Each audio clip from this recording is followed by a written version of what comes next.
So ড্রামার starting এ আমাদের burn dog নামের জঙ্গল দেখানো হয়, যেটা জাদুর রিলেটিভ ছিল। অ্যান্ড আমরা এর সাথে অনেক অ্যানিমালস দেখি, যে কি এই ফরেস্টে আরাম ভাবেই থাকে, বিকজ এই জঙ্গলের পাশে যে ভিলেজ আছে সেখানে ভিলেজার্সরা এই সব অ্যানিমালসদের প্রোটেক্ট করে। বাট যখন রাত হয় তো তখন দেখি কিছু হান্টার্স সেখানে এসে এক গোয়ারের ওপর নন স্টপ ফায়ারিং করে অ্যান্ড ওকে মেরেও ফেলে। ফায়ারিং এর আওয়াজ শুনে কাবিলা সর্দারের সন, যার নাম ননথার, ও উঠে পড়ে আর টেনশন করে যে আসলে হচ্ছেটা কি। সিন কাট হয়। এরপর আমাদের মর্নিং এর সিন দেখানো হয়, যেখানে কাবিলার কিছু লোক জমা হয়েছিল অ্যান্ড গোয়ারের বডিকে দফন করা হয়, বিকজ হান্টার প্রফিটের জন্য অনলি গোয়ারের হেড নিজের সাথে নিয়ে গেছে। অ্যান্ড এমনটা ওরা অনেকবারই করেছে মানা করার পরও। অ্যান্ড না পুলিশ ওদের সাথে আর না ওখানকার চিফ, এই জন্য ননথার নিজেই ওই হান্টারদের মারতে চায়, বাট এক ওল্ড ম্যান ওকে স্টপ করে দেয়। এটা বলে আমরা রসম করে টাইগার কিং এর সোলকে আহ্বান করব, বিকজ এখন শুধু তিনি আমাদের একমাত্র উপায় অ্যান্ড আমাদের জঙ্গলের অ্যানিমেলস যে কি আমাদের ফ্যামিলি, তিনি ওনাদেরও প্রোটেক্ট করবে। সিন কাট হয়। এরপর আমরা এক ভ্যান দেখি, তার মধ্যে এক ফিমেল টিচার ছিল যে কি বান্ড অফ ভিলেজে যেতে চায়। ড্রাইভার ওই টিচারকে বলে আপনি ভিলেজে জব কেন করতে চান, যখন কি শহরে আপনার কাছে একটা ভালো জব ছিল। তো তখন ওই টিচার বলে এই জন্য, বিকজ শহরে বাচ্চাদের সব ফ্যাসিলিটি থাকে, বাট ভিলেজের বাচ্চারা ভালো নলেজ পায় না, এই জন্য আমি ভিলেজের বাচ্চাদের ফিউচার ব্রাইট করতে চাই। বাট তখনই ভ্যানের টায়ার পাংচার হয়ে যায়, যেটা চেক করে ড্রাইভার এই ব্যাপারে ফিমেল টিচারকে বলে। এরপর আমরা ওই টিচারকে দেখি, যার নাম পরিচাট, বাট উই কল হাক পরি ওয়েল। ড্রাইভার বলে কারকে রিপেয়ার করতে ফিরিয়ে নিয়ে যেতে হবে, এই জন্য এখন আমি এটাকে এখানেই রেখে বাড়ি যাচ্ছি, এই জন্য আপনিও আমাদের সাথে চলুন অ্যান্ড কাল মর্নিং এ আমরা এটাকে রিপেয়ার করে নেব অ্যান্ড এরপর আমি আপনাকে বার্ন আপ ভিলেজে ড্রপ করে দেবো। বাট পরি মানা করে দেয়, বিকজ ওকে আজই কিছু রিজনের জন্য সেখানে যেতে হবে। ড্রাইভার বোঝায় এখানে কখনো কখনো একটি বাঘকে দেখা যায়, এই জন্য আপনার এখানে থাকাটা সেফ হবে না, এই জন্য আপনি আমাদের সাথে আমাদের বাড়ি চলুন, যেটা একদম কাছেই আছে।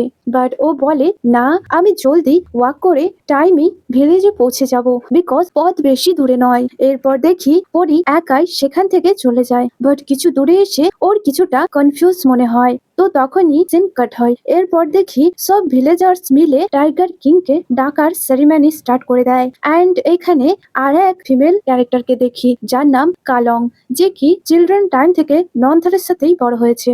এরপর আমরা আবারও পরীকে দেখি, যে কি ব্যাগ থেকে টর্চ বার করে, বিকজ অনেক অন্ধকার হয়ে গেছে অ্যান্ড ও তখন নোটিস করে আসলে এই রেড জিনিস কি, যেটা ধীরে ধীরে সব জায়গায় ছড়িয়ে পড়েছে অ্যান্ড আসলে এটা কি ধরনের পাওয়ার। এরপর আমরা এক ডক্টরের বাড়ি দেখি, যেখানে এক পেশেন্টকে চেক করা হচ্ছিল।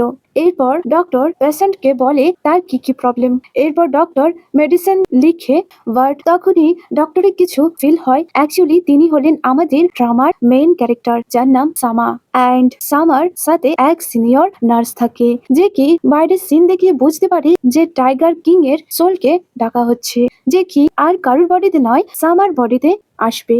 অ্যান্ড এই সব কথা ওই পেশেন্টও জানতে পারে যে টাইগার কিং এর সোলের সেরিমনি করা হচ্ছে, এই জন্য তারা মেডিসিন না নিয়ে সেখান থেকে পালিয়ে যায়। যখন কি নার্স ওদের দুজনের পিছনে আসে, এটা বলে আরে নিজের মেডিসিন তো নিয়ে যাও। অ্যান্ড যখন বাইরের দৃশ্য দেখে যে কিভাবে ওই রেড এনার্জি পুরো দিকে ছড়িয়ে পড়েছে, এই জন্য তিনি জলদি করে সামার কাছে আসে। তো তখন তিনি দেখে ও সেখান থেকে চলে গেছে। এরপর আমরা জঙ্গলের ওই হান্টারদের দেখি, যে কি মানা করার পরও বারবার এসে জঙ্গলের অ্যানিমালসদের ওপর ফায়ারিং করছিল অ্যান্ড পরি যে কি পথ ভুলে গেছে। তো তখনই হঠাৎ ওর সুটকেস স্লিপ হয়ে নিচের দিকে যেতে থাকে অ্যান্ড ও সেটার পিছু পিছু জঙ্গলের ভেতরে প্রবেশ করে। তো তখন ও সেখানে হঠাৎ টাইগারের ভয়ানক গর্জন শোনে অ্যান্ড ও তখন হান্টারদের নোটিস করে, যে কি টাইগার কিংকে মারার প্ল্যান করছিল। এরপর আমরা সামাকে দেখি, যে কি এখন অনেক বড় ডেঞ্জারাস টাইগার হয়ে গেছে, বিকজ ওর ভিতরে এখন টাইগার কিং এর সোল আছে। পরি যখন সেখান থেকে চলে যাবে, বাট তখনই ওর পিছন থেকে সামা বাইরে আসে অ্যান্ড পরি ওর আওয়াজ শুনে ওখানেই শকড হয়ে দাঁড়িয়ে পড়ে। অ্যান্ড ও যখন পিছনে ফিরে দেখবে তো তখনই এক হান্টার ফায়ারিং স্টার্ট করে অ্যান্ড একটা বুলেট তো পরির পায়ে লাগে। তো তখন টাইগার কিং তো ওই পার্সনের ওপর অ্যাটাক করে অ্যান্ড এরপর দ্বিতীয় পার্সনকে অনেক খারাপভাবে মেরে ফেলে।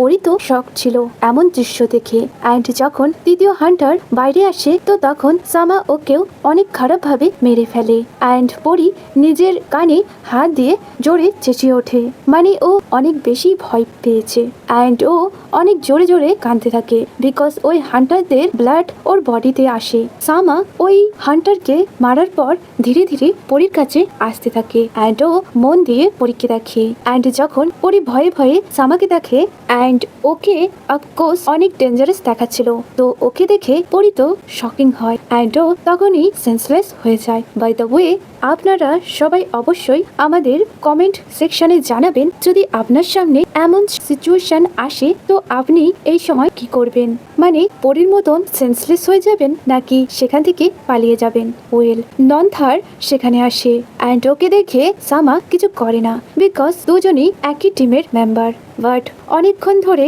ওরা একে অপরকে দেখছিল বিকজ দুজন দুজনকে হেট করে।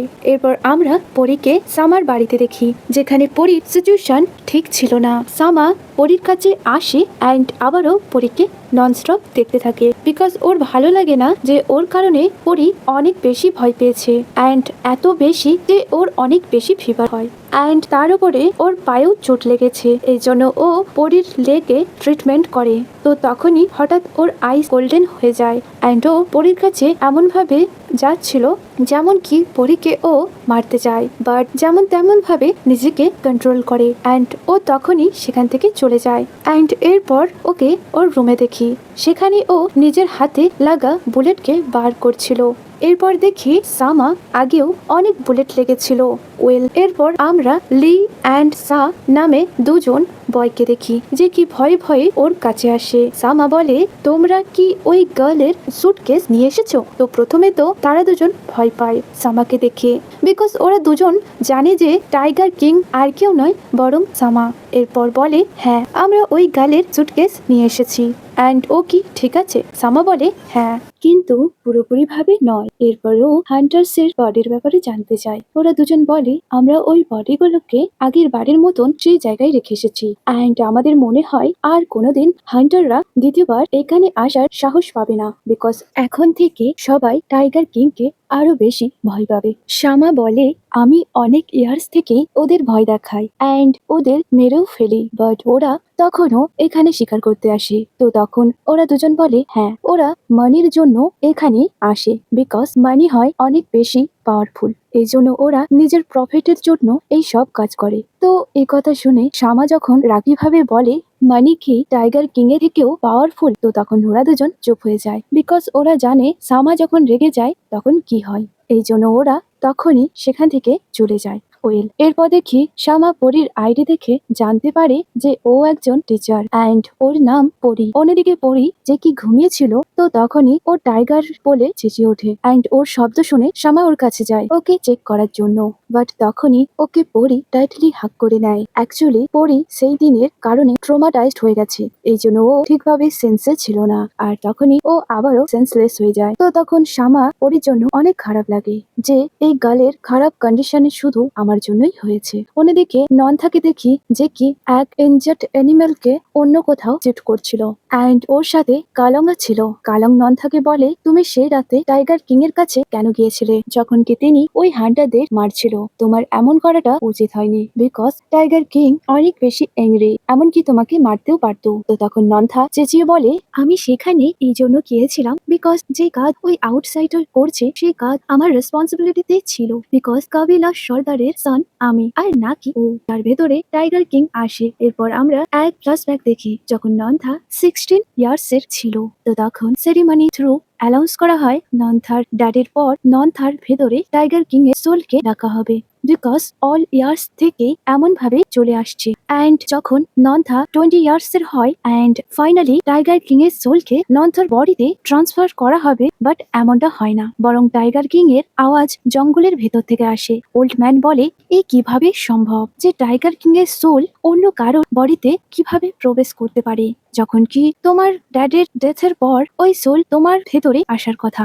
এই জন্য ওরা সবাই তখনই জঙ্গলে আসে এটা দেখতে যে আসলে ওই সোল কার বডিতে প্রবেশ করেছে। অ্যান্ড যখন নন্থা দেখে যে টাইগার কিং এর সোল ওকে ছেড়ে একজন আউটসাইডারকে চুজ করেছে, তো তখন ও অনেক বেশি হার্ট হয়েছিল। অ্যান্ড এই সব কথা ও প্রেজেন্টে কালংকে বলছিল অ্যান্ড ও তখনই জেলাসি ভাবে সেখান থেকে চলে যায়। তখন কালং এর নন্থার জন্য একটু খারাপ লাগে। নেক্সট সিনে আমরা ভিলেজ লিডার্স মানে চিপকে দেখি, যে কি ওই বডিকে দেখছিল যাদের টাইগার কিং মেরে ফেলেছে। চিপ শকড হয়ে যায় যে কিভাবে তার লোকেদের মারা হয়েছে।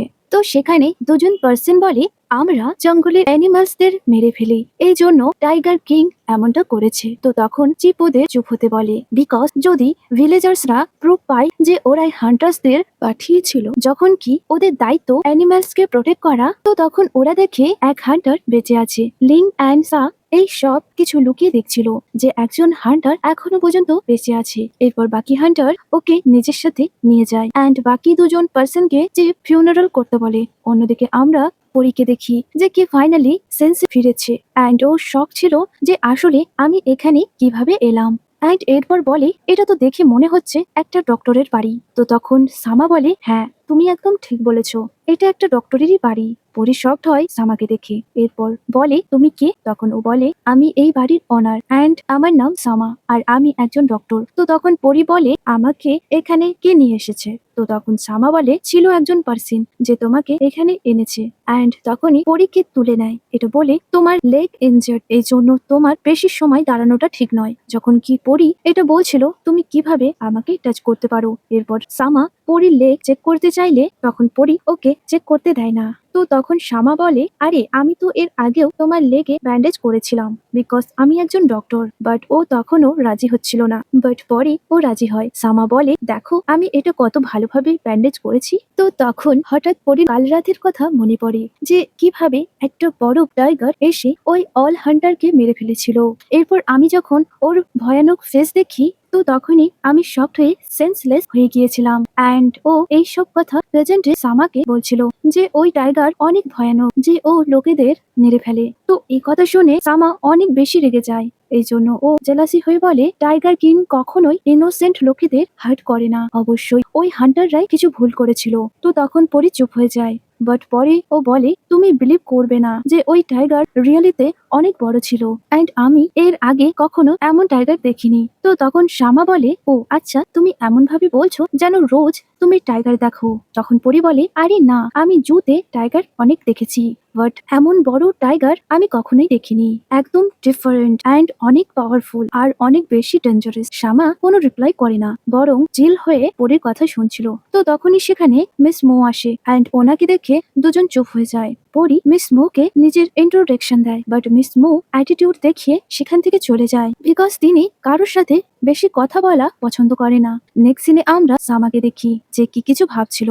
তখন মিস মো সেখানে এসে সামাকে বলে ঘুমানোর আগে কিছু খেয়ে নাও। এরপর তিনি পরির ব্যাপারে বলে যে ও এখন ঠিক হয়ে গেছে, এই জন্য ওকে ডিসচার্জ করে দাও। বাট সামা মানা করে দেয়, এটা বলে যে ওর চোট এখনো পুরোপুরি ভাবে রিকভার হয়নি, যার কারণে ওর ইনফেকশনও হতে পারে, এই জন্য ওকে এখানেই থাকতে দাও। মিস মো বলে তুমি তো জানো ও এখানে বেশি টাইম থাকতে পারবে না, বিকজ ও বিপদেও পড়তে পারে। তো তখন সামা জেলাস হয়ে বলে কার কারণে? আমি কি কোনো মনস্টার যে ও আমাকে দেখে ভয় পাবি? বাট ও মিস মোকে নিজের মম মনে করে, এই জন্য ও নিজের রাগকে কন্ট্রোল করে নেয়। যখন কি মিস মো একদম ঠিক কথাই বলছিল, বিকজ সামার কন্ডিশন মাঝে মধ্যে ওয়াইল্ড হয়ে যায়। এরপর মিস মো শামাকে রেস্ট নিতে বলে সেখান থেকে চলে যায়। তো তখন ও একটা পুরনো ফটো দেখে যার মধ্যে ওর প্যারেন্টস ছিল অ্যান্ড কিছু ভিলেজার্স আর নন্থার ড্যাডও ছিল, যেই ফটোকে দেখে ও আপসেট হয়ে যায়। এরপর বলে আমি জানি না আমি এমনটা কিভাবে হলাম, যখন কি আমি এমন লাইফ চাই না, বরং আমি চাই আরো বাকিদের মতন লাইফ কাটাতে, লাভ করতে। বাট আমি এমনটা করতে পারবো না, বিকজ আমাকে আমার পাওয়ার সবার থেকে লুকিয়ে রাখতে হবে, অ্যান্ড এর সাথে সবার থেকে দূরেও থাকতে হবে ওদের সেফটির জন্য। আর বুঝতে পারছি না এটা কি ড্রিম নাকি অন্য কিছু, যে আমাকে অনেক একা করে দিয়েছে। আর ও এইসব ভেবে আপসেট হয়ে যায়। ওয়েল, নেক্সট ডে দেখি মিস মো যখন পরীকে দেখে তো তখন শকড হয়, বিকজ ওর অনেক বেশি ফিভার হয়েছে। এই জন্য সামাকে আওয়াজ দেয়। সামা এসে পরীকে চেক করে, এরপর ওকে ইনজেকশন দিয়ে ইনজেক্ট করে। মিস মো আবারও বলে আমাদের এই গার্লের প্যারেন্টস কে ইনফর্ম করে দেওয়া উচিত, বাট সামা মানা করে দেয়, বিকজ ওর ধারণা টাইগার কিং এর কথা হয়তো এই গার্ল সবাইকে জানিয়ে দেবে। তো তখনই সেখানে এক টিচার আসে, যে কি অনেক টেনশনে ছিল, অ্যান্ড সামাকে তার সাথে যেতে বলে। অ্যাকচুয়ালি সেই রাতে নন্থা যে অ্যানিম্যালকে প্রোটেক্ট করেছিল অ্যান্ড জিপের থেকে লুকিয়ে স্কুলে নিয়ে এসেছে, যাতে ওই অ্যানিম্যালকে খেয়াল রাখতে পারে, বিকজ ওই অ্যানিম্যাল অনেক উইক ছিল। এই জন্য সামা ইনজেকশন দিয়ে ইনজেক্ট করে এরপর বলে আমাকে আরো ইনজেকশন টাইম টু টাইম দিতে হবে, এই জন্য আমি এখানে প্রতিদিনই আসবো। তো কথা শুনে নন্থা মানা করে বলে না, আমাকে ওই ইনজেকশন দিয়ে যাও, আমি নিজেই করে নেব। তখন শামা মানা করে দেয়, এটা বলে আমি জানি তুমি আমায় হেট করো, বাট তুমি একজন ডক্টর হতে পারো না, এই জন্য আমাকে আমার কাজ করতে দাও। তো তখনই ওরা তিনজন জানতে পারে যে চিফ এখানে এসেছে।